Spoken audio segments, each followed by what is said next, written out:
Chapter 1. I'm getting married on the 10th of next month. I want you to crash the wedding. Hearing this, the man finally lifted his head, glancing at the woman seated primly across from him. A flicker of surprise crossed his slightly upturned, almond-shaped eyes. His well-defined hand tapped lightly on the table, his tone carrying a hint of something unreadable. Crash the wedding? Do you have any idea who you are and who I am? Faced with his skepticism, Eleanor Hayes remained perfectly composed, her voice calm and steady. Of course, I'm Vincent Montgomery's fiancé, and you're his arch-rival. You just need to tell me, are you in or not? Seeing her speak so frankly, a faint smile touched Julian Croft's lips. He leaned back in his chair, resuming the casual posture he'd had when he first sat down. What's in it for me?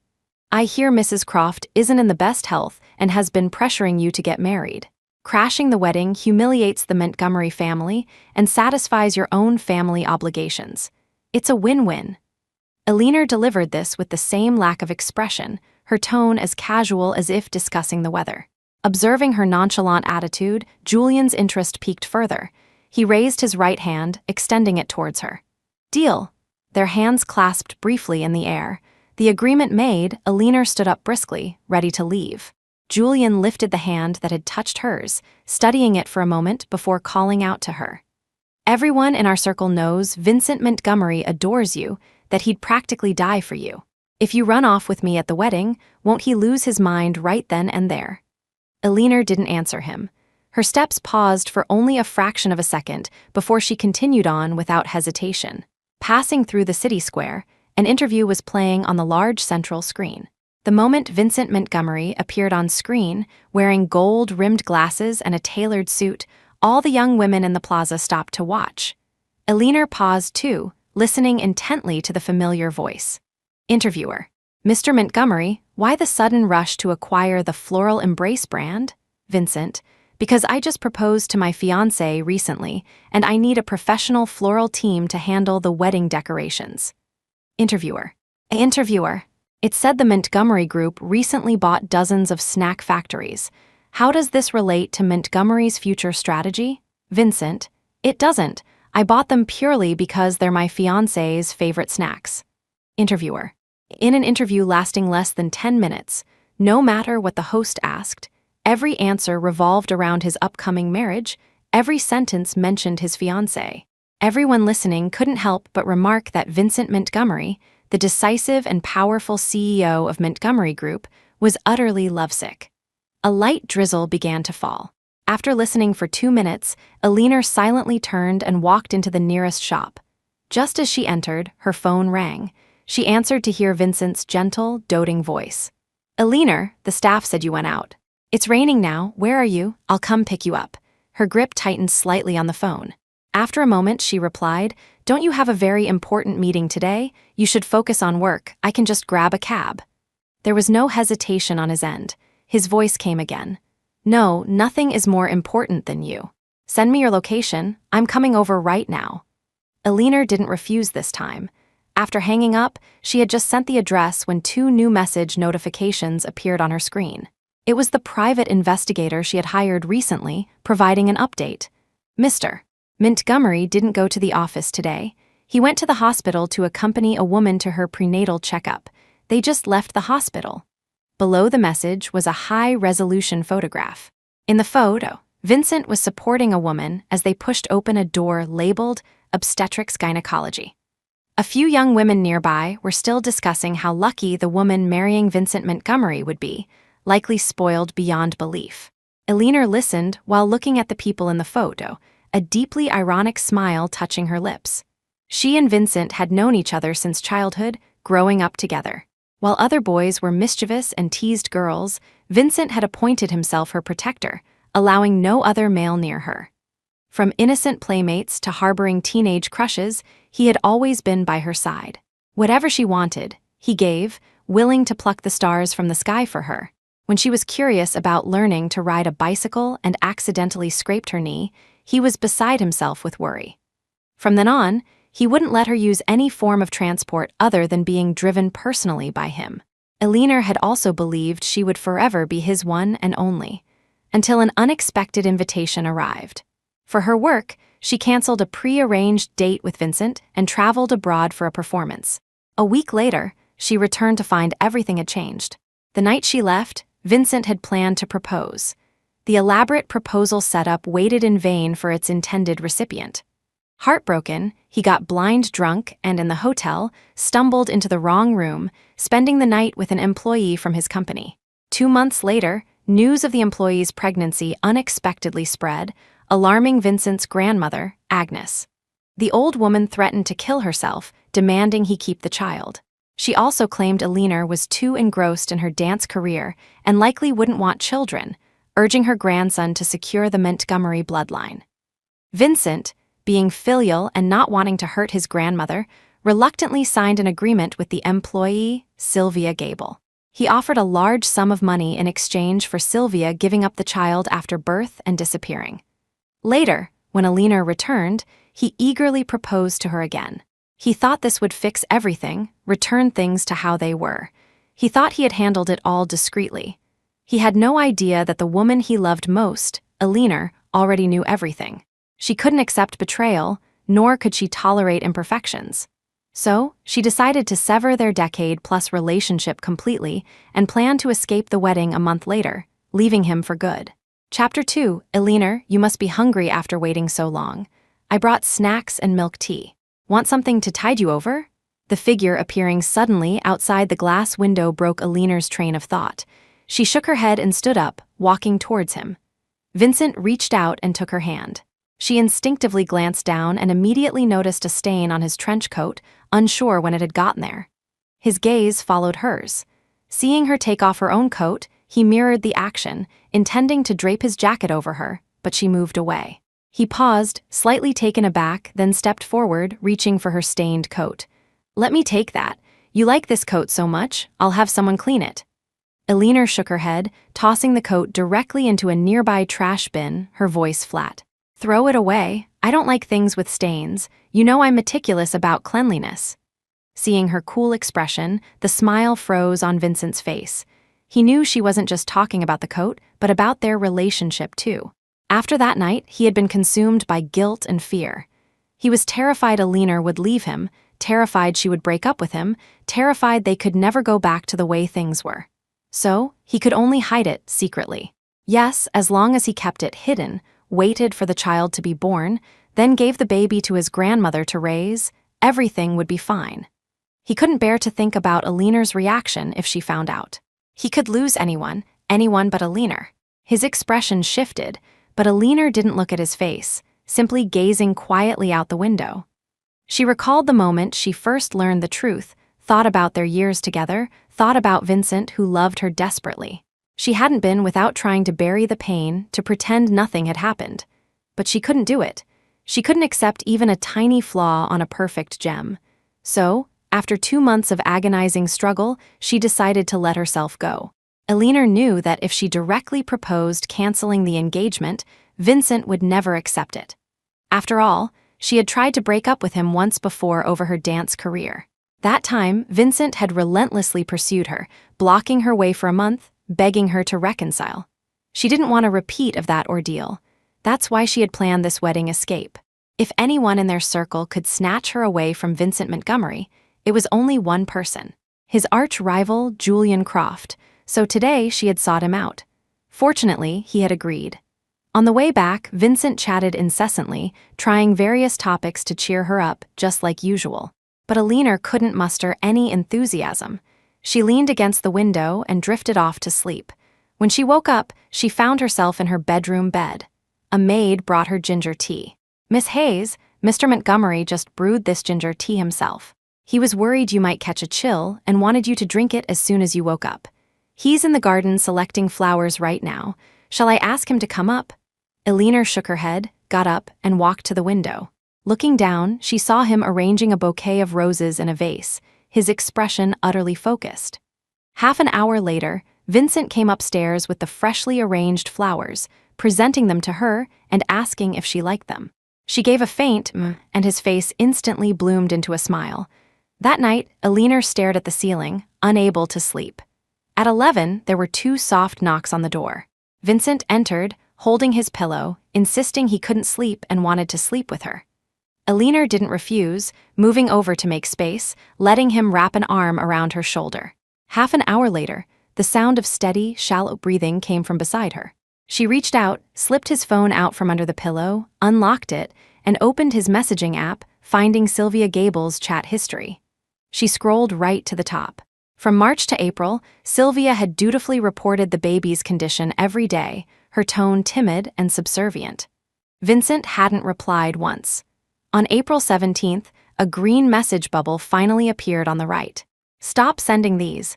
Don't you understand what this child means to me? Everyone is looking forward to its birth, except me." Sylvia had only replied with a simple "I'm sorry." For over a month after that, they hadn't chatted.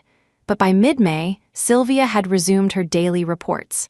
Scrolling further down, the green message bubbles slowly increased, the messages grew longer, and the tone was no longer as cold. "Saw you leaving work, you've lost weight. Eat more, the baby needs nutrients too. Heard people at the office are gossiping and bullying you. Are you an idiot? Getting picked on every day. If anything happens, come straight to me. There's a typhoon coming in a couple of days. Stay home and don't go out. I'll have my secretary send some supplies over." If she remembered correctly, she had been abroad rehearsing a new ballet for the entire month of May. The private investigator said that during that time, Agnes Montgomery had brought Sylvia to live at the Montgomery estate, wanting to foster a closer relationship between her and Vincent. So after that, had Vincent started to care about Sylvia Gable? Elinor's eyelashes fluttered slightly. Her finger continued scrolling down, finally stopping at today's date. "What time is the prenatal checkup? Send me the address." "Mr. Montgomery, aren't you supposed to be with Miss Hayes today? None of your business. Address." Vincent's tone wasn't exactly pleasant, but Elinor knew his personality. If he truly didn't care, he absolutely wouldn't have taken the initiative. This time, he had used a company meeting as an excuse to cancel their plans, then accompanied Sylvia to her checkup.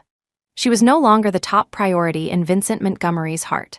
Elinor looked at the man sleeping beside her, a self-deprecating smile forming. She continued, opening Sylvia's social media feed. Set to display the last 3 months, there were over 20 posts, nearly 100 photos, documenting every little detail of the child's development. In the most recent posts, photos of Vincent gradually began to appear. His focused expression while driving, his furrowed brow while looking at the prenatal report, his indecisive look while choosing baby clothes. Looking at them, Elinor felt like she could hardly breathe.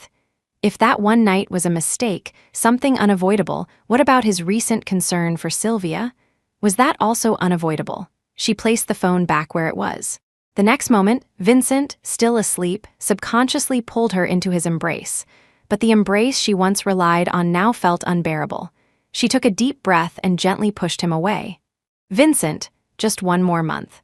One more month and I can finally leave you for good." Chapter 3, after breakfast the next day, Vincent lingered at the table. When Elinor asked casually, he pulled her into his arms, nuzzling against her neck repeatedly. "Elinor, I don't want to go to work. I just want to stick to you all day. You happen to have a few days off, why don't you come to the office with me? That way I can see you anytime, it gives me motivation to work." A nearby maid heard these cheesy sweet nothings and covered her face, muttering to herself that the young master was truly lovesick. Elinor, however, showed no expression, nodding indifferently. All right. Coincidentally, she wanted to meet this Sylvia Gable herself. At the company, Vincent held her hand but didn't take the private elevator to the CEO's office. Instead, he swiped an employee card and pressed the button for the 17th floor. "The planning department has a collaboration meeting this morning. Let's check on that first." He spoke casually, while Elinor remained silent. Although she hadn't worked in a corporate setting, she knew that truly important collaborations were always held in the top-floor conference rooms. Remembering the selfie she saw on Sylvia Gable's social media feed last night, where Sylvia wore a planning department badge, Elinor instantly understood. His true intentions lay elsewhere. Just as they exited the elevator, they heard harsh scolding coming from a room nearby. "I asked for an iced Americano, what is wrong with you? Can't even buy a simple coffee correctly. You look like a country bumpkin, and your brain is just as slow. How does your company hire employees like this?" Can't you find someone smarter and better looking to handle reception?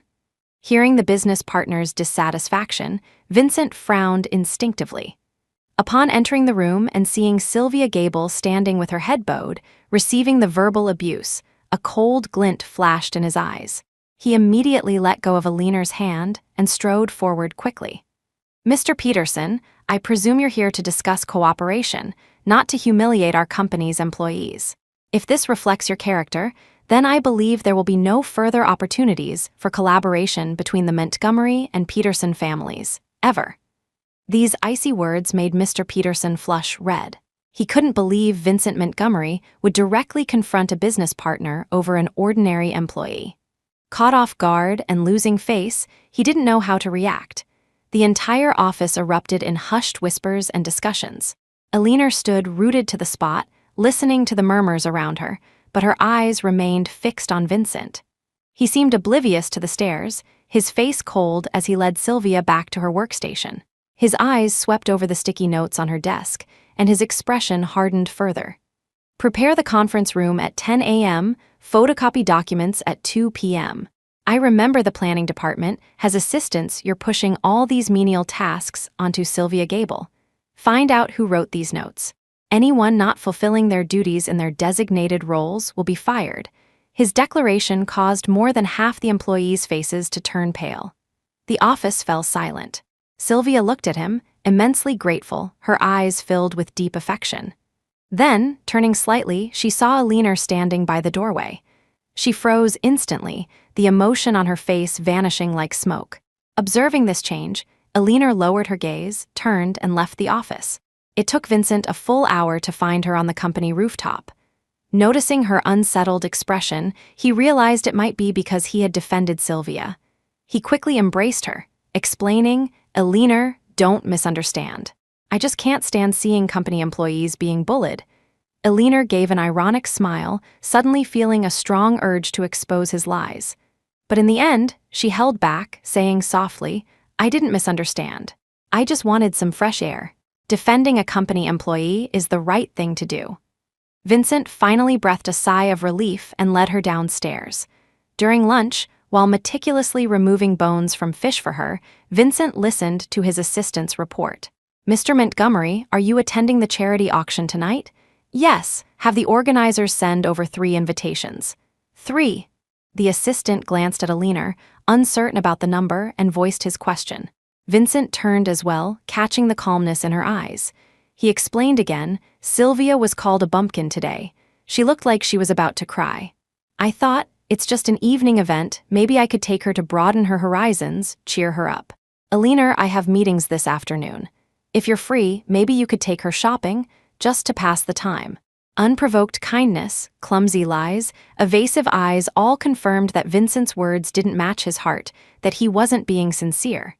Aliner looked at him quietly, still not calling him out. She simply nodded, agreeing. So, for the entire afternoon, Sylvia trailed behind her. They first bought several evening gowns, then selected a set of jewelry, and finally went to a salon for a new hairstyle.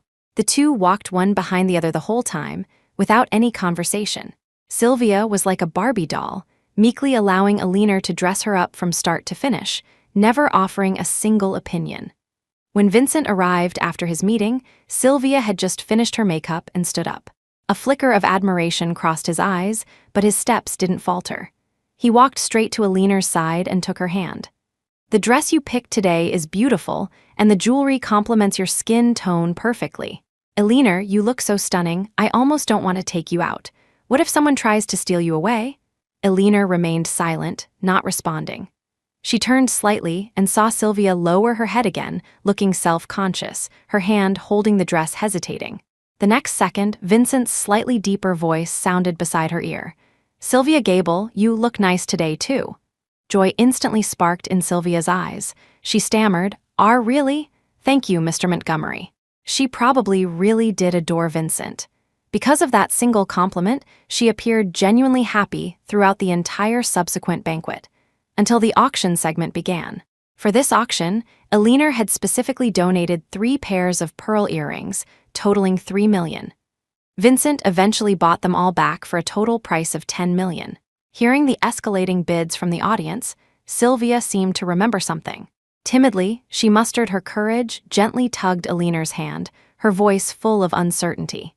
"Miss Hayes, are the items donated at auctions always this expensive? I didn't know beforehand." Seeing her anxious state, Alina was about to explain when the auctioneer on stage presented the next item. Lot number 32, donated by Miss Sylvia Gable, a jar of handmade origami wishing stars. Starting bid, $1. Before we begin, let's ask Miss Sylvia Gable to stand and acknowledge the audience.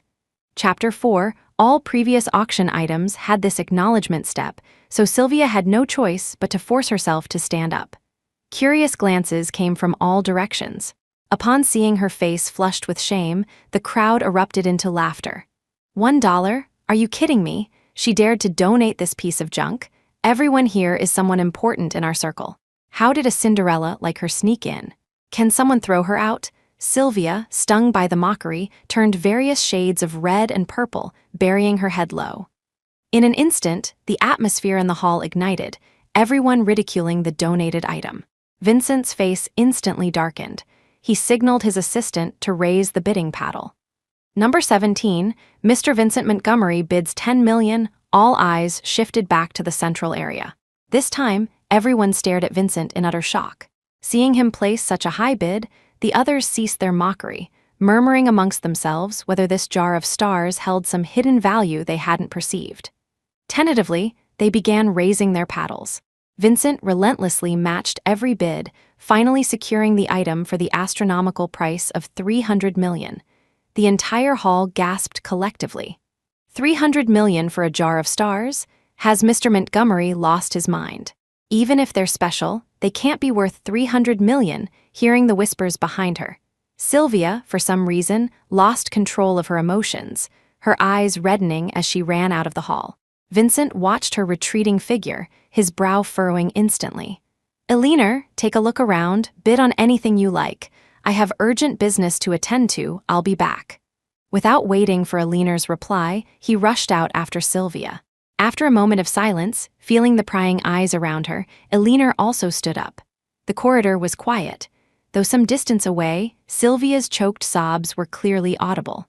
"Mr. Montgomery, please don't be so good to me.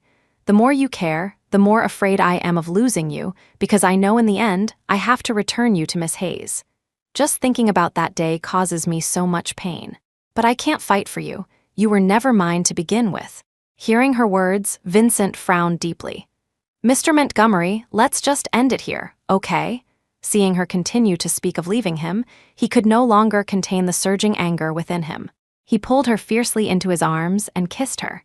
A chill rose from the soles of Alina's feet, rushing straight to her heart. She stared fixedly at the two figures lost in their embrace, her fingers trembling uncontrollably. She didn't know how much time passed before Vincent finally released Sylvia. He raised a hand, his breath coming in ragged gasps, wiping the tear tracks from her face. "Sylvia Gable, I don't know what's wrong with me. When I see you looking so timid and meek, I just can't control myself. So, you have to take care of yourself, don't let anyone bully you again, otherwise, I can't help but want to protect you. There are only a few months left. After you give birth, we'll go our separate ways. We won't see each other again." Vincent spoke each word with deliberate force, perhaps trying to console Sylvia, or perhaps trying to convince himself. Alina wanted to laugh, but her face was frozen, incapable of expression. She raised a hand to her cheek, feeling the cold, damp touch of tears on her fingertips. She had already decided to give up. So why, upon witnessing this scene, did her heart still ache? She wiped away the tears bit by bit, then turned and walked away. "Alina Hayes, I'll only allow this one last time. The very last time you shed tears for Vincent Montgomery." On the way back, Alina sat in the back seat. Vincent paused, a flicker of guilt in his eyes. "My assistant took Sylvia home. She was crying very hard today, so I comforted her for a little longer. Alina, please don't be angry, okay?" Alina didn't want to hear him talk anymore. She closed her eyes. "I'm not angry. I'm tired." Vincent tactfully shut his mouth. They didn't exchange another word that night. The next morning, Vincent drove her to the dance company as usual. As they reached the entrance, a woman in her early 30s rushed towards Alina with a knife, her face filled with hatred. Billionaire Hayes, why can't you even let me have my farewell performance? I fought so hard for this lead role, and now you're trying to steal it again. Seeing the sharp blade lunging towards her, Vincent reacted without thinking, throwing himself in front of Billionaire. Billionaire security guards, alerted and rushing over, subdued the attacker, but Vincent collapsed into Billionaire's arms. A piercing pain spread from his chest. He felt his strength draining away, his mind blank. His last sight was Billionaire's eyes, wide with panic and disbelief. With his final ounce of strength, he raised his hand to cover her eyes. The last words squeezed from his throat weren't a cry of pain, but, "SHH, don't be afraid."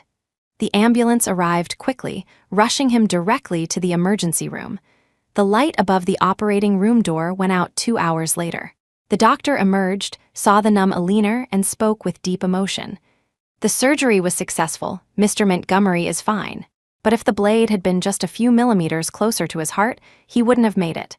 Miss Hayes, Mr. Montgomery didn't hesitate to shield you. He truly loves you to the bone. Billionaire's tense body finally relaxed. She couldn't speak. Lowering her head, she stared blankly at the bloodstains on her clothes. 10 minutes later, her phone rang suddenly. She answered it, hearing Julian Croft's somewhat anxious voice on the other end. "The news reported you were attacked. Are you hurt?" "No." Vincent shielded me. There was silence on the line for about 10 seconds, then a self-deprecating chuckle. "He loves you that much? What were you moved? Thinking about canceling our arrangement?" Even Julian himself didn't notice the trace of inexplicable tension lacing his tone. Billionaire didn't answer immediately. Her mind was a chaotic whirl of images. Vincent, as a teenager, getting into a group fight with some thugs for her, losing his guaranteed admission to a top university. After graduation, as she traveled constantly for her dance career, he followed her around the globe. Whenever she called, no matter where he was or what he was doing, he would always appear before her at the first opportunity. Vincent loved her, that was an undeniable fact. But while loving her, he could also fall for other women. And what Billionaire wanted was exclusivity. She wouldn't compromise her principles for his love, just as she wouldn't give up her career for his proposal. On matters of principle, she wouldn't forgive. Never the prolonged silence made Julian mistakenly think the call had disconnected. Just as he was about to lower the phone, he heard Billionaire's resolute voice. "No need to cancel. We proceed." Chapter 5. After the Montgomery family arrived, Billionaire left the hospital and went to the police station. By the time she finished giving her statement, it was already 4 in the afternoon. She hailed a cab. Just as she got in, Vincent's assistant, Mr. Miller, called, "Miss Hayes, Mr. Montgomery is awake now. I've already contacted people to deal with the attacker from this morning, but Mr. Montgomery is still worried. He insists on going to the dance company to thoroughly investigate the matter, afraid you might be in danger again. But the doctor says his injury is serious and he needs bed rest, otherwise the wound could reopen, which is very dangerous. Could you possibly come over and persuade him?" Billionaire agreed and gave the driver the hospital address. As she reached the door of the hospital room, a familiar voice made her pause. "You're seriously injured. Can't you just rest peacefully? The attacker has been caught. The rest can be dealt with after you recover, all right?" It was Sylvia Gable's voice. "I know how to take care of myself. You don't need to worry." Vincent's tone wasn't exactly warm, but by saying this, he had essentially agreed to her request. No one understood his habit of saying the opposite of what he meant better than Billionaire. As they talked, the atmosphere gradually improved. Billionaire listened for a moment, then pushed the door open and walked in, immediately seeing Sylvia feeding Vincent a bowl of soup. He had his head lowered, obediently drinking, the two looking remarkably like a long married couple. Even their synchronized movements as they turned at the sound of the door were strikingly similar. Billionaire watched them quietly. Before she could say a word, both panicked, starting to explain simultaneously. "She just happened to be at the hospital for a checkup. Miss Hayes, please don't misunderstand. Mr. Montgomery helped me recently, and I'm very grateful. I heard he was injured and just wanted to visit.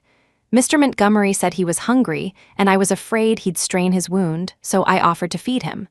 So, not so synchronized after all. Billionaire pondered this, momentarily speechless. Seeing her silence, the two, whose inconsistent stories revealed their guilt, grew even more flustered. Sylvia, as if afraid of causing trouble between them, hastily stood up and headed out. "Since Miss Hayes is here, I won't disturb you any longer." The soft click of the closing door coincided with a sudden downpour outside. Vincent instinctively wanted to chase after her, but glancing at Alina, he stopped himself. "She came over today because she heard I was injured on her way to her prenatal checkup. Alina, don't overthink it." The facts were plain to see. Alina didn't need to overthink. She said nothing more, walked to the bedside, sat down, and picked up the medical chart nearby. Vincent continued talking nonstop, the topic shifting back to the morning's incident. "When that woman rushed at you, my heart nearly stopped. Alina, thank goodness you're all right. You should rest at home for these next few days. I'll handle things at the dance company." Alina listened quietly, her eyes on the chart, but her peripheral vision caught him glancing towards the window after every sentence. She turned slightly, following his gaze. It was raining heavily. No wonder he was so worried. After a few more words, Vincent called his assistant directly, telling him to arrange a car to take Alina home early to rest. Alina didn't object, stood up, went downstairs, and got into the car. When the driver asked for the address, she shook her head, handed him a wad of cash, and told him to wait a little longer.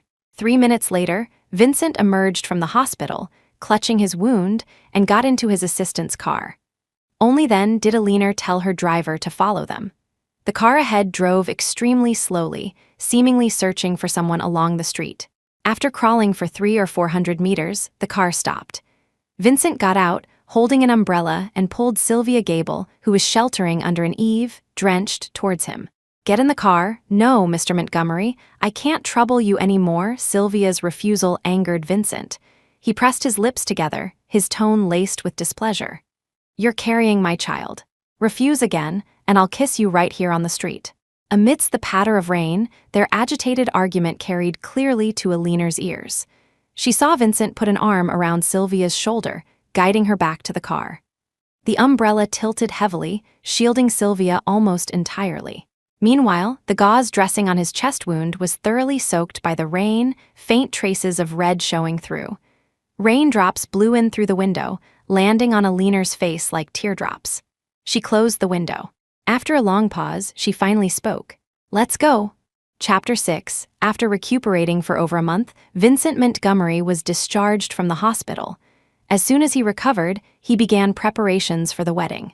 From the wedding dress to the rings, from jewelry to the bouquet, he meticulously reviewed everything, selecting the best options before sending them home for Alina to choose her favorites. After looking at options for 4 or 5 consecutive days, she remained listless and uninterested. Vincent thought it was because nothing suited her taste and quickly asked his assistant to bring new selections. Batch after batch arrived. Alina grew weary of it and finally couldn't help but stop him. "Maybe we should just cancel the wedding." Vincent's expression changed instantly. He gripped her hand tightly, his voice filled with panic. "Did I do something wrong to upset you?" "Alina, you can hit me, yell at me, whatever you want, but please don't talk about canceling the wedding. You know marrying you is the only wish I've ever had in my life." Alina knew he spoke sincerely. As soon as he turned 18, he had started subtly and overtly inquiring about her preferences, asking what kind of wedding she wanted. The day he turned 22, the legal age for marriage, he had even eagerly dragged her to the city hall to register their marriage. Although it didn't happen due to missing documents, he frequently mentioned it afterwards. For the past 2 years, Alina had been fully focused on her career. Although she had verbally agreed, the wedding kept being postponed due to rehearsals. This delay led to the child, creating a rift between two people who once had eyes only for each other. Recalling these past events, a trace of melancholy flickered in Alina's eyes. She lowered her gaze, her tone flat. "You know dancing is my lifelong dream. I can't possibly give it up. I have to travel for work every month, go into closed rehearsals. I simply don't have time to spend with you." Vincent stubbornly shook his head, his voice pleading. "I can wait for you. I've waited all these years. As long as you marry me, I'm willing to wait however long it takes." Seeing the stubbornness and fear in his eyes, Alina knew he wasn't really listening. Not wanting to waste more words, she offered a faint smile. "Don't be upset. I was just joking." Vincent immediately pulled her into his arms, his voice muffled. "Don't make jokes like that, it would kill me." Elinor closed her eyes, her face impassive. Vincent, when I found out the truth, I almost died too. Now, it's only fair if we both die once. Perhaps Elinor's suggestion to cancel the wedding had thoroughly panicked him. For the following period, Vincent skipped work entirely, sticking to her side almost constantly, until the bachelor and bachelorette parties the day before the wedding, which they both attended separately initially, then joined together. All their close friends from their circle were there, the atmosphere extremely lively. It happened to be the first day of Elinor's period. She felt cold sweats and her lower abdomen ached intensely. Seeing her discomfort, Vincent's eyes filled with concern. He took her hand, wanting to take her home to rest, but their friends wouldn't let them leave, surrounding them immediately. "Vincent, it's the last gathering before the wedding. We haven't even had a drink yet, and you're leaving. We came specially to hang out with you. This is such a buzzkill." No matter how Vincent explained, he couldn't dissuade the determined drinkers. Elinor felt a bit helpless too. She relented, saying she was fine and returned to the sofa. Vincent quickly called his assistant, asking him to bring thick clothes, heat packs, and some ginger tea with brown sugar. Half an hour later, however, it was Sylvia Gable who pushed open the door to the private room. Seeing her, Elinor hadn't said anything yet, but Vincent frowned first. "Why is it you?" Sylvia's voice was timid. "Mr. Young had something urgent. He asked me to deliver this." He intended for her to leave the items and go, but his friends insisted on pulling him into a game. Worried about leaving Elinor alone and uncomfortable, he reluctantly asked Sylvia to stay and help look after her. Chapter 7, the game started, and Vincent won the very first round. He drew a card and read it aloud. First round winner can designate any person of the opposite sex present to take a drinking penalty. Amidst the crowd's cheers, a waiter brought over the penalty item.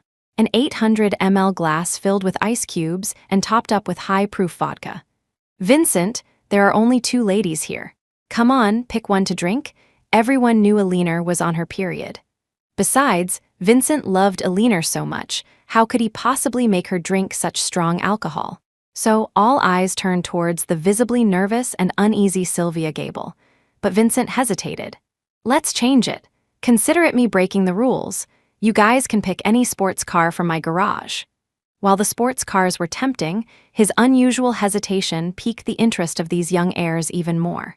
Sensing something unusual, they exchanged glances and refused to budge, insisting he pick someone. Under everyone's watchful eyes, he hesitated for a long time before finally uttering the name. "I choose to penalize Elinor." This unexpected choice caused an uproar. Everyone's face showed surprise and shock. Elinor, pale from the pain, heard him and lifted her head, looking deeply at him. That meaningful gaze instantly made Vincent feel like he was sitting on pins and needles. Just as he was about to stand up and explain, Elinor had already taken the glass from the waiter. With a cold laugh, she tilted her head back. The icy liquid had barely touched her lips when a hand suddenly reached out from the side, snatching the glass away. The sudden turn of events startled everyone. They all turned to look. Julian Croft, who had entered unnoticed sometime earlier, raised the full glass of strong liquor and downed it in one go. Then he inverted the empty glass, showing it to the crowd, before finally looking at Vincent with a playful, mocking expression. "Apologies, I was thirsty. Did I interrupt Mr. Montgomery's fun? But being able to block a drink for a beauty is my honor, I suppose." The two had always been rivals, exchanging barbs whenever they met. The seasoned observers present didn't dare offend either, quickly shrinking back. Seeing Julian, Vincent grew even more annoyed. Being mocked like this made him unable to sit still. He immediately pulled Elinor behind him protectively. "My business with Elinor doesn't seem to require interference from an outsider like you. After tomorrow, she will be my wife. I advise you to stay away from her." "Tomorrow? Wife?" Julian softly repeated the 2 words, a cryptic smile playing on his lips. No one understood why he was smiling, except Elinor. She glanced sideways at the clock on the wall. The hour hand pointed to 12. It was already a new day. Her wedding was about to begin. It was already 2 a.m. when they got home. Seeing her pale face, Vincent hurriedly explained. "Elinor, Sylvia Gable is pregnant. She couldn't drink alcohol, that's why I..." After all this time, Vincent had never told Elinor about his accidental encounter with Sylvia, nor had he mentioned the pregnancy. He thought she knew nothing, which was why he dared to parade Sylvia around in front of her. But there's no such thing as a secret that can be kept forever. She knew everything, yet she still had to play along with his act. Just like now, she still had to feign ignorance, asking him when Sylvia got married, asking who the baby's father was. Vincent remained silent for a long time before finally shaking his head and saying he didn't know. Elinor couldn't help but let out a soft chuckle. This inexplicable laugh made the already guilty Vincent even more flustered. He quickly changed the subject. "Elinor, we're getting married in just a few hours. Let's get some rest, okay?" Elinor looked up, surveying the room, complex emotions swirling in her eyes. "I'm a bit nervous, can't sleep. We're moving out tomorrow, why don't you help me pack?" Chapter 8. Vincent agreed to everything she asked. They stayed up all night, sorting through all the photos they had taken together, the gifts they had exchanged, and mementos from their 20-plus years of memories. With each item unearthed, Vincent recalled the past, his eyes filled with smiles. "Elinor, you knitted this scarf for me yourself back then. I never even wore it once, I couldn't bear to. Look, it's still like new. This notebook contains the diary I kept in high school. You cried your eyes out after reading it, remember? I still have all these plane tickets. Back then, we visited 3 countries in 2 days. You were so exhausted, you could barely keep your eyes open." He reminisced enthusiastically, oblivious to the fact that the girl across from him hadn't smiled once. Throughout the night, they filled dozens of boxes, cluttering the living room. After dawn, the bride and groom were not supposed to see each other, so Vincent had to return to the Montgomery estate first. Before leaving, he hugged Elinor tightly, reluctant to part. "I can't bear to leave you. Thankfully, in just a few hours, I'll be bringing you home as my wife. Elinor, promise me you'll never leave me, not for your entire life. Otherwise, I'll die." She let him hold her, her eyes downcast, saying nothing. She couldn't promise him that, because today marked their final farewell. After his sports car drove away from the villa, the housekeeper, Mrs. Peterson, came forward, asking how to handle the boxes. Without lifting her head, Elinor went straight upstairs, her voice flat. "Burn them all." The wedding, planned for nearly 3 months, began amidst the celebratory roar of fireworks. Under everyone's gaze, Arthur Hayes led Elinor slowly down the aisle. Female guests, who had been eagerly anticipating this moment, showed surprise upon seeing the bride's dress. "It's the union of the Montgomery and Hayes families, such a grand wedding. I thought she'd choose a heavily embellished custom gown. Why does it look so plain? What do you know? Miss Hayes is a ballet dancer. She prefers this kind of simple style." The low murmurs reached Vincent's ears. Watching Elinor walk towards him, his eyes filled with love.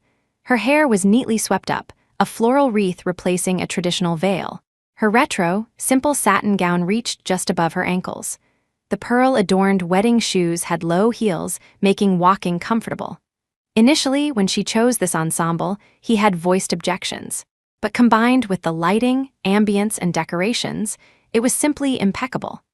The swan that shone so brightly on stage was about to descend to the mortal world, landing beside him. The thought that his long-cherished wish was finally coming true made Vincent's heart pound against his ribs. He extended his hand, taking the bride from Arthur Hayes, and stood with her under the spotlight. The officiant behind them began speaking loudly, reading the script. The ceremony proceeded step by step, quickly reaching the exchange of rings. Elinor picked up the ring first, placing it on Vincent's finger. Listening to the officiant's vows behind him, in front of family and friends, he felt like he was floating, eagerly saying, "I do." The undisguised tremor and excitement in his voice made the audience chuckle. A smile touched Vincent's lips as well. He picked up the other ring. The officiant continued with the next vow. "Miss Elinor Hayes, do you take Mr. Vincent Montgomery to be your lawfully wedded husband, to love and be faithful to him, for richer, for poorer, in youth and in old age, to cherish and remain with him until death do you part?" The expected "I do" from Elinor never came. The hand that should have been raised was held behind her back. A moment of silence hung in the air. Everyone turned their curious gazes towards the bride.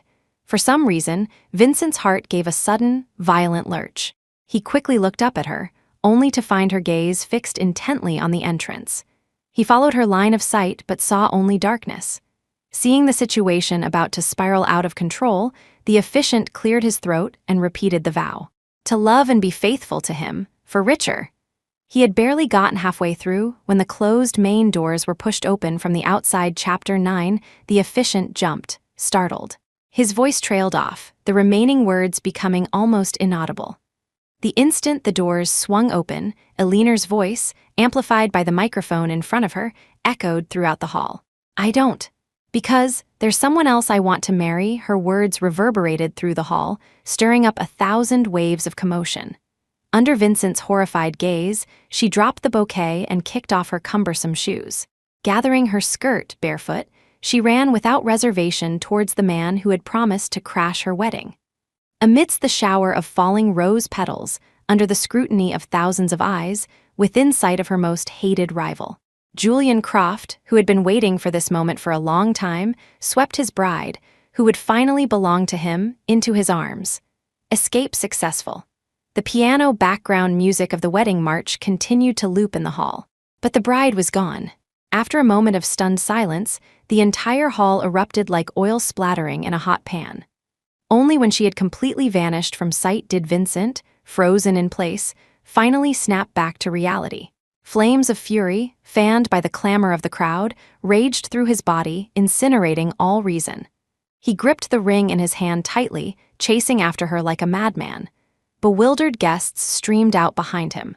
As they descended the high steps, a black and gold convertible sports car sped past. In the car, Eleanor's wedding dress billowed like a fluttering butterfly. She removed the floral wreath crown from her head and tossed it towards the crowd. Her joyous laughter echoed on the wind. Vincent Montgomery, the person you should be marrying is the mother of your child. I won't be joining you. Hearing this, Vincent's face drained of color, his eyes consumed by terror. He reached out, trying to grasp the departing butterfly, but only caught the falling floral crown. Arthur Hayes and Beatrice Montgomery, who had followed closely, approached him with grim faces.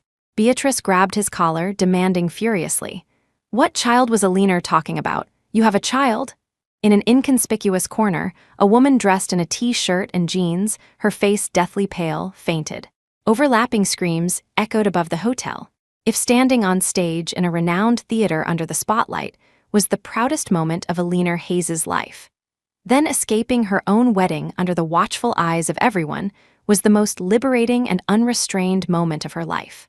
Like a survivor escaping from darkness, she stood in the car heading towards spring, waving and shouting at all the people and scenery along the way. Beside her, Julian Croft held her other hand tightly. His usually nonchalant eyes were now filled with the warm, gentle light of spring. The sports car drove through crowded streets, then ducked into narrow alleys. Worried she might get scratched by low-hanging branches, Julian quickly pulled her into his embrace, shielding her. Eleanor, still immersed in the ecstatic joy of her successful escape, wrapped her arms around his shoulders and laughed, thanking him. His lips brushed against her ear, his voice also carrying laughter. "You're welcome." After traversing the deep alleys and crossing 2 bridges, the sports car stopped in a plaza. Charlie Chuck Davies III, acting as the driver in the front seat, turned around with a grin, extending a hand towards Julian. Mission assigned by Mr. Croft completed successfully, requesting payment of reward. Julian tossed him a set of keys, then leaned over to grab the pair of shoes he had prepared from the passenger seat. He knelt down to help Eleanor put them on. Seeing this esteemed young master waiting on someone, Chuck immediately let out a whoop.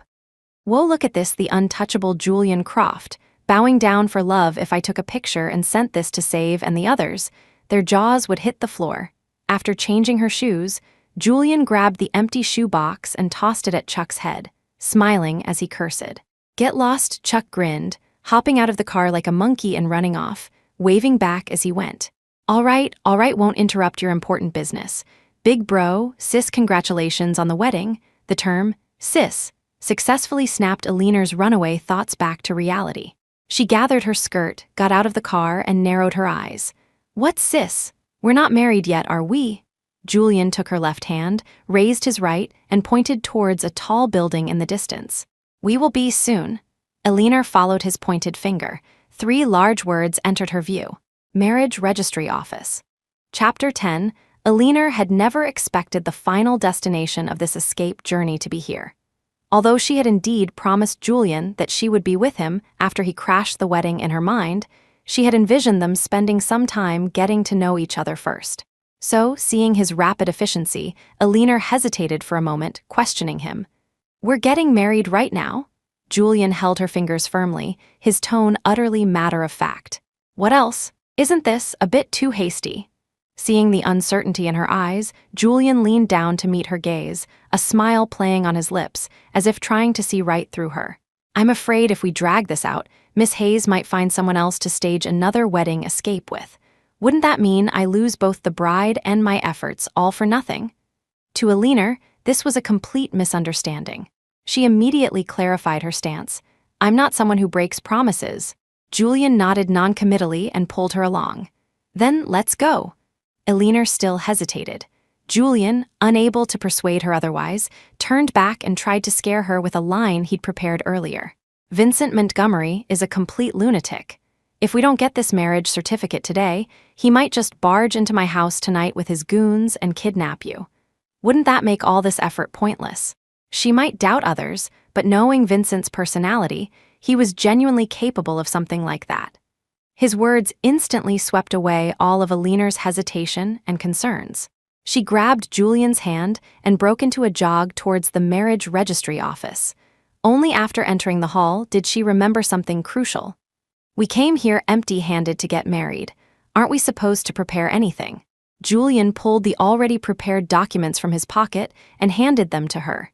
Staring at the items that suddenly appeared in her hand, her eyes widened. "Where did you get my ID card and passport photos?"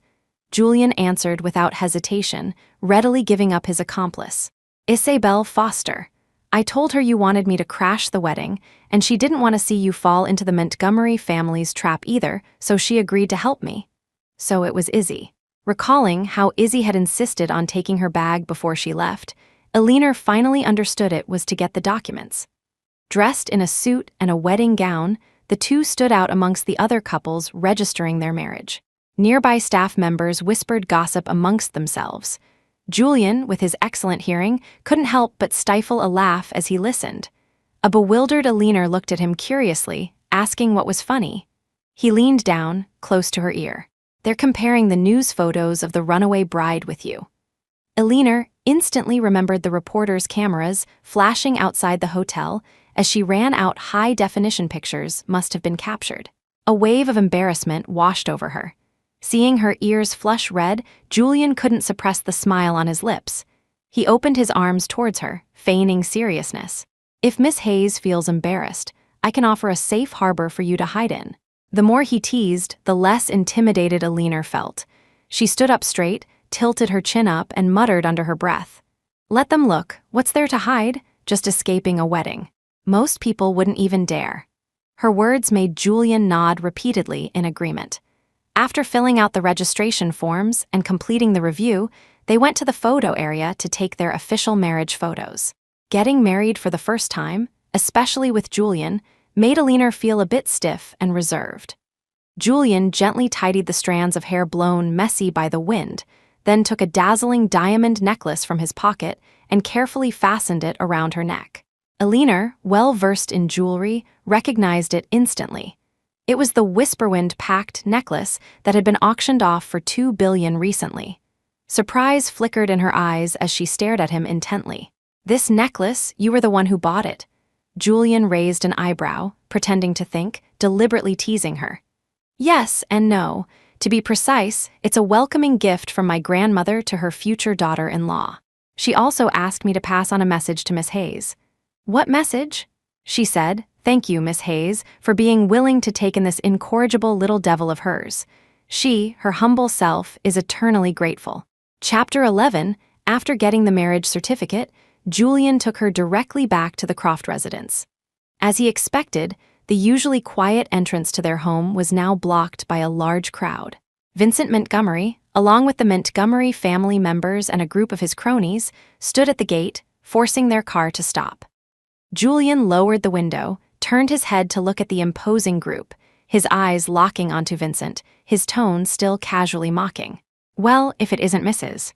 Montgomery, SR, and Mr. Montgomery, to what do we owe the honor of your visit to our humble abode?" Seeing him still feigning ignorance, Vincent's anger flared, his teeth clenched. "Hand over a leaner, Julian Croft, or I'll make you pay." Watching Vincent's face turn livid with rage, the smile on Julian's lips widened. "Mr. Montgomery, haven't we always been at each other's throats? When have we ever not been at odds? Whatever moves you want to make, feel free. I'm ready anytime. As for Alina, she is now Mrs. Croft. I advise you to stay far away from her." "Mrs. Croft? What Mrs. Croft?" His words caused the people behind Vincent to exchange confused glances. A flicker of disbelief crossed Vincent's eyes as well. "She's clearly my fiancé. When did she become your wife? Julian Croft, did crashing one wedding send you into a fantasy world?" Vincent's furious outburst only seemed to delight Julian further. He took out the marriage certificate, flipped it open to the photo page, and extended his hand out the window, displaying it to the crowd. "Mr. Montgomery, please don't slander me. Alina and I are legally married. Since everyone is here, feel free to admire this wedding photo we're both very pleased with. Freshly printed, still warm." At his words, everyone crowded around to get a closer look. More striking than the photo of the smiling couple was the official red stamp below it. After confirming it multiple times, the voices of the few hangers on beside Vincent began to tremble. "Vincent, bro, the marriage certificate, it looks real." Vincent's face instantly turned deathly pale. He lunged forward, snatched the marriage certificate, and flipped it back and forth countless times, his eyes filled with disbelief. Unable to accept this reality, overwhelmed by rage and shock, he tore the certificate into pieces. Watching the shreds drift slowly in the wind, Julian feigned regret and turned his head slightly. "Honey, he tore up our marriage certificate. What should we do?" A calm voice replied from inside the sports car. "Don't we have 2 copies?" Julian put on a look of sudden realization, smiled, and produced another new marriage certificate, showing it off inside the car. "Now, everyone should believe that Alina and I are husband and wife, right? Since this is a matter between spouses, what right do you outsiders have to meddle?" That phrase sounded familiar. Remembering the events of the previous night, everyone present instantly understood why Julian had worn that particular smile yesterday evening. This wedding crashing wasn't a spur-of-the-moment decision. It had been planned all along. This revelation hit Vincent harder than Alina's public escape from the wedding. His eyes peered through the gap towards the car's interior, but he couldn't see her face clearly, only the elegant line of her neck. A delayed wave of pain washed over him, making him cry out in anguish. "Alina Hayes, you planned to run away all along, didn't you?" Hearing his desperate roar, Alina's expression remained unchanged as she admitted it frankly. "Yes, it was planned long ago." Julian, smiling, added fuel to the fire. "It was right around the time you were accompanying the mother of your child to her prenatal check-up that we met to discuss the wedding crashing. After we talked, you even drove over to pick her up. The day she threw away that trench coat, do you remember now?" Chapter 12, that had been over 2 months ago. So, Alina had wanted to leave him even back then. This news pierced Julian's chest like a sharp blade, the intense pain making him nearly buckle. Why would you do this to me? Why didn't you tell me anything?" Facing his accusations, Alina finally voiced the thoughts she had suppressed for so long. "And you, why did you do this to me? Did you think because I was abroad I wouldn't know anything? You even paraded Sylvia Gable right in front of me. Did you think I was that easy to fool? You care about her so much, you like her so much, then just break up with me. Why cheat? You cheated first, the child is already 5 months along. What's wrong with me escaping the wedding? What right do you have to question me?" Each word was sharp and forceful, silencing everyone present. Vincent had never imagined that the secret he had hidden for so long was already known to her. Guilt, panic, remorse, and regret surged through him all at once. He lunged towards the car window, stammering incoherently. "No, Alina, listen to me. I didn't know she was pregnant. It was discovered during a company physical. Grandma knew before I did. She was the one who insisted on keeping the child. That's why even now, he was trying to shift all the blame onto others." Alina felt completely disillusioned with him. She closed her eyes, cutting him off, unable to bear it any longer. "Yes, it's always someone else's fault. The 3 projects terminated with Mr. Peterson, the 13 employees fired from the planning department, the 300 million stars at the auction, that kiss in the hallway. the umbrella tilted towards her in the rain, the glass of ice-cold alcohol offered to me instead of her. None of that had anything to do with you, right? Vincent was left speechless. He stood frozen, his eyes empty, devoid of any spirit. Beside him, Agnes Montgomery saw her grandson's state and her heart ached terribly. She stepped forward protectively. "Eleanor Hayes, you know perfectly well how Vincent has treated you all these years," he said. "He wanted to marry you 2 years ago. But you kept rejecting him for your dancing. He was going to propose. And you abandoned him to go abroad. He got drunk and ended up having a child with Sylvia. How dare you blame him? He's been consumed by guilt, even denying his own flesh and blood. Just because he was afraid you'd break up with him, he's devoted to you. Yet you humiliated him and our family by running away at the wedding. Don't you feel any shame?" Hearing her aggressive tone, Julian's expression turned icy. Eleanor was only 21 2 years ago. She was dedicated to pursuing her dream and didn't want to marry so young. What's wrong with that? The Hayes family is also prominent in the capital. Marrying into your Montgomery family isn't exactly marrying up. So what if she rejected a few proposals? Vincent Montgomery couldn't control himself, and that's Eleanor's fault. Did she pour that alcohol down your precious grandson's throat? He already had a child on the way, and still proposed to Eleanor. Isn't that fraudulent inducement to marry? A wedding built on calculation and deceit. Escaping it was the right thing to do.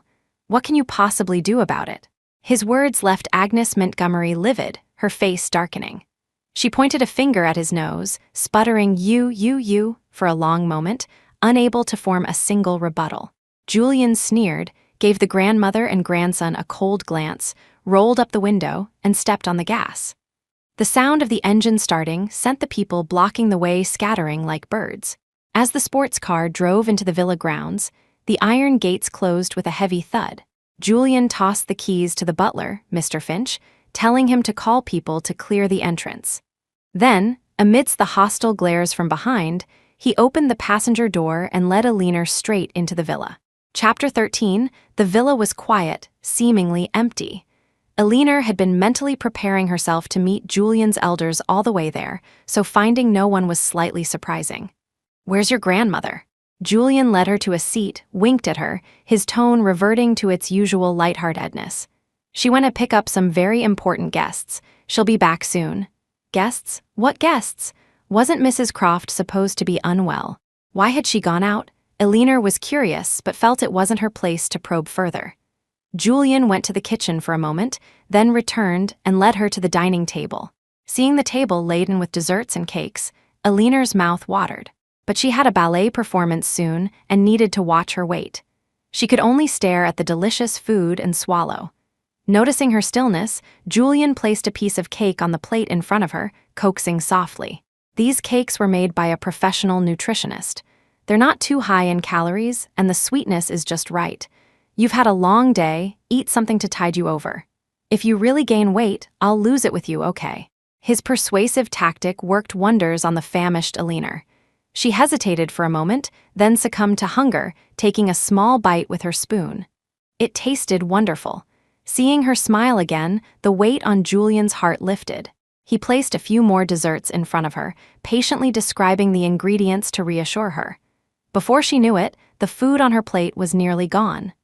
After a few sips of juice, Eleanor stood up abruptly, saying she needed to exercise. Seeing her strict self-discipline, Julian was torn between amusement and exasperation. He accompanied her for a walk in the back garden. As they walked slowly, Eleanor watched the deepening colors of the sunset and suddenly asked him, "You knew about Vincent and Sylvia?" Julian raised an eyebrow, his tone becoming mischievous again. "We're arch rivals, you know. How could I possibly not know about such a juicy secret?" Thinking about how they used to snipe at each other's weaknesses whenever they met, Eleanor found his explanation plausible. "So, when did you find out?" "The hotel they stayed at the night it happened belongs to a friend of mine. I knew that very night. Then I had someone follow Sylvia. After discovering she bought a pregnancy test, I guessed she was likely pregnant." That early, an expression of surprise crossed Eleanor's face. Julian observed her reaction, pressed his lips together slightly, his tone tinged with something odd. "What are you thinking? Do you think I wasn't a good enough friend for not telling you earlier?" Eleanor shook her head, her voice neutral. "We weren't that close back then. It would be normal for you not to tell me. I was just wondering, what exactly was Sylvia's role in all of this? Hearing her curious tone, Julian thought she was still dwelling on the past. A surge of irritation rose within him, making his voice sharp. She has some moral boundaries, but not many.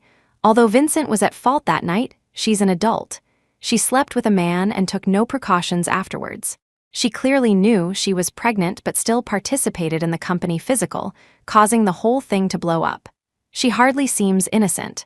The Montgomery family offered money for the child, and she agreed. We're talking about her own son. Doing that seems rather mercenary, doesn't it? Not to mention, she knew about you but still got entangled with Vincent. The only way to describe her is either stupid or malicious. Chapter 14. Julian's insight was like a sudden enlightenment for Alina. Before this, because Sylvia always appeared timid and weak whenever they interacted, Alina had assumed she was genuinely innocent. But as Julian pointed out, if she were truly kind and simple, none of this mess would have happened. In the whole affair, if Vincent bore 70 of the responsibility, then Sylvia bore at least 20. Alina willingly accepted the remaining 10, as she had been the one to cancel their date first. Seeing the look of realization on her face, Julian waved a hand in front of her eyes, forcibly demanding her attention. When she looked over, startled, he cleared his throat twice, indirectly probing her feelings. You're married to me now. Why are you still so concerned about your ex-boyfriend? You don't still have lingering feelings, do you? For some reason, Alina detected a hint of sourness in his words, but she quickly dismissed the thought. Their marriage was merely a transaction. They hadn't even been married for 24 hours. He probably had no real feelings for her yet. How could he be jealous? Alina mulled this over as she explained. Not really. I was just thinking, if Sylvia was acting all along, her performance was quite convincing. She even fooled me. If she wasn't acting, then I can only say fate intervened, letting me see Vincent clearly before I jumped into that fire pit. Otherwise, who knows what might have happened later? Her sighing tone held no trace of lingering affection. Julian's slightly bruised ego instantly healed, and he smiled again. Marrying him would have been jumping into a fire pit you narrowly escaped. So, what about marrying me? What is that? Alina looked up, studying him for a long moment before daring to offer a conclusion. Didn't Grandma say, ridding the world of a menace? Hearing this from her lips, Julian wasn't pleased. He started counting off his merits on his fingers. I'm only a year older than you. I'm currently the head of the Croft Group, so you could say I'm young and successful, right? I'm good-looking. Everyone in our circle with a daughter has designs on me as a son-in-law. I'm quite the catch on the marriage market, right? Under such excellent conditions, I've maintained a clean reputation, no scandals in over 20 years. I'm also witty and humorous. You're still not satisfied?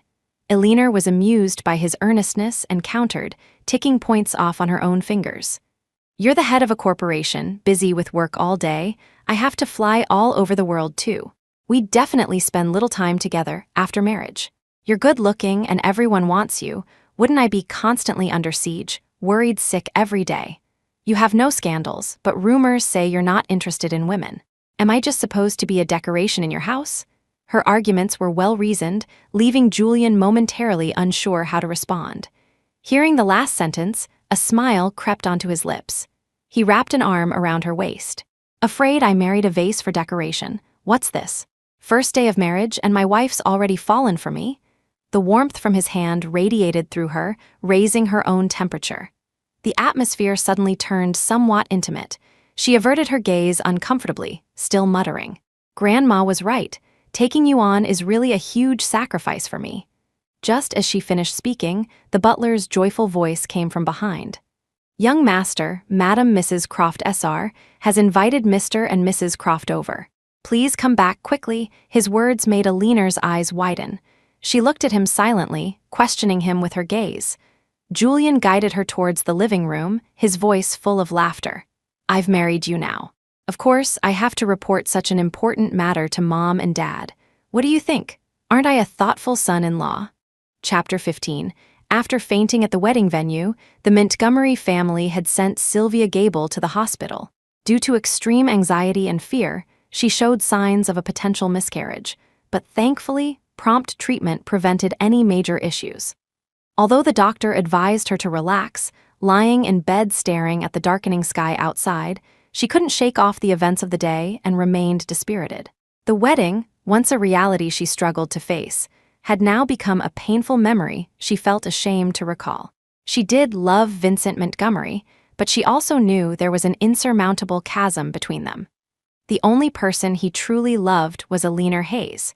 Her own presence in his life was merely the result of an accident.